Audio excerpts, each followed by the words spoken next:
Hope you've been able to enjoy a marvelous beginning to our work week. Whole bunch of sunny skies, and even with our humidity that was up at around 93% earlier this morning, really hasn't been too bad because we were able to start off in the 50s. Now, slowly but surely, we are going to warm up this week. Stop a little short of the record highs that we were either challenging or even setting last week. Remember, we not only tied a record high last week, but then on Thursday, we went ahead and broke that. It has been a delightful day. Look at the jet stream, though. This is very interesting in the fact that it works its way to the far north and then sweeps right through. That'll actually keep us away from that 80-degree mark today. We'll go high 70s, but a whole bunch of sunshine because the high pressure is dominating this portion of the Midwest out to our west. Now, slowly but surely, we're going to see that thing kind of jump over us, and that's why our rain chances will increase by the time we get to the middle of the week.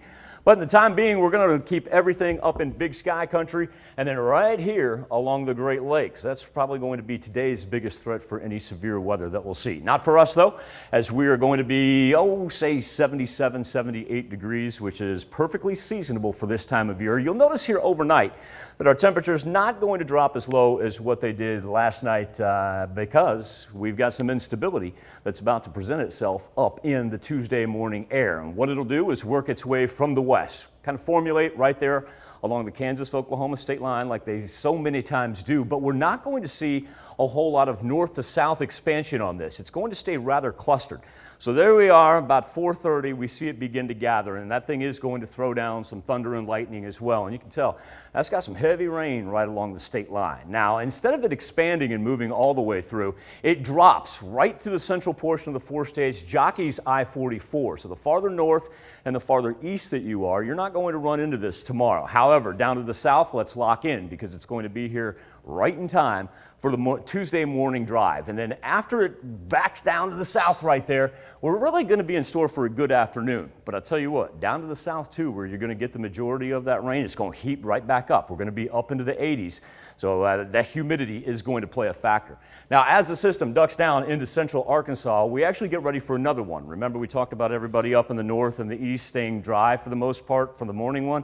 Well, here we go. By the time we get into Tuesday night / Wednesday morning, we've got another one that forms out here. But instead of it dropping down to the southeast, exact opposite route, this one wants to ride up to the north. The majority of the hard rain going to be from St. Joe through portions of Kansas City, work its way into central Missouri. But those far northern counties that we have for southeast Kansas and southwest Missouri are going to get clipped just a tad by that. Should stay out of the threat of anything severe, however, and then we're going to ride through the rest of Wednesday, really staying on the dry side. That's why we keep that chance for rain so slim on Wednesday and Thursday. I only run about 10%. But that's the first one that drops down, and then the second one, this gets much more widespread as it crosses the Mississippi. Stays very well organized, and look at that, just about makes it all the way to the Atlantic coast after it's through with us.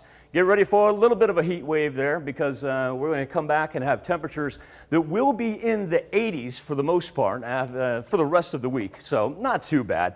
But once again, it will be a little bit humid out there until we get the massive cold front. Now check out Friday into Saturday. For those of you that enjoy some cooler temperatures, well, Friday's thunderstorm going to drop us about 20 degrees, a high of only 65 there on Saturday, and mild looking Sunday. We get back to enjoying our Sundays coming off of what we had yesterday. Tanya?